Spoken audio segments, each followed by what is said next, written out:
Bonjour à toutes et à tous, et merci de votre fidélité. Nous sommes toujours dans le discours de Jésus sur la vie communautaire.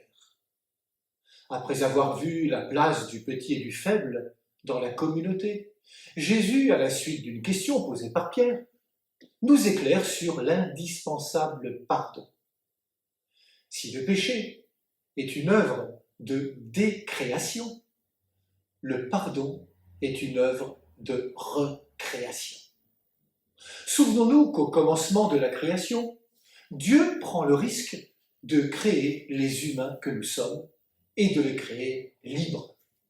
Libres pour vivre la grande aventure de la création qui peut le mener jusqu'à son accomplissement, qui est l'amour. Et voilà que l'Adam, le terreux, se cacha par honte d'avoir péché. Dieu perd l'homme. Mais il ne se résigne pas. Son amour est ainsi qu'il le cherche. Adam, où es-tu ?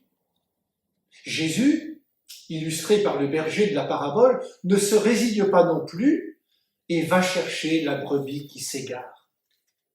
Le pardon, c'est d'abord la révélation de la profondeur du cœur de Dieu, disait François Varillon. Pas de vie communautaire possible sans pardon.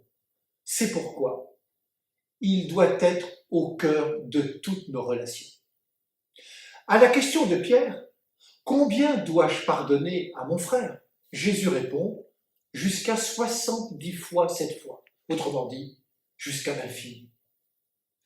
Le péché détruit la création, il fait mourir notre liberté, il détruit notre humanité, il fait obstacle à la vie et la vie ensemble parce qu'il fausse les relations. François Varillon écrit que le pardon est la grâce des grâces. Et cette grâce, cet amour gratuit de Dieu, vient purifier toute forme d'égoïsme qui salit mon cœur. Souvenons-nous de la béatitude « Heureux les cœurs purs, ils verront Dieu ».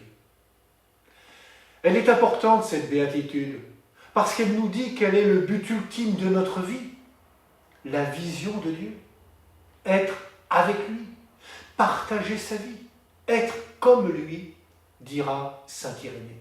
Autrement dit, être amour purifié de toute forme d'égoïsme, être amour gratuit comme Dieu. Le pardon me redonne cette capacité d'une relation juste avec moi-même, avec les autres et avec Dieu. Ne vivons pas dans une culpabilité malsaine qui empêche toute forme de conversion. Vivons plutôt comme des pécheurs pardonnés. Oui, l'amour du Seigneur nous est toujours offert et son pardon m'ouvre le cœur.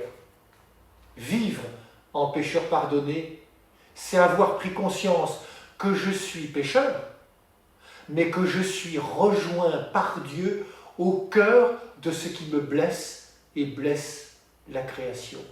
C'est parce que l'amour, dans le pardon de Dieu, me précède que je peux alors avancer dans ma vie et me reconnaître pécheur.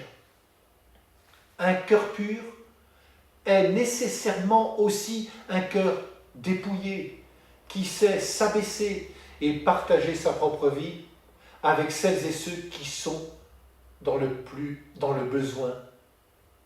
Si le péché nous éloigne de l'amour manifesté par Dieu, son pardon vient frapper à ma porte et m'ouvrir à une vie nouvelle, capable de grandes et de belles choses.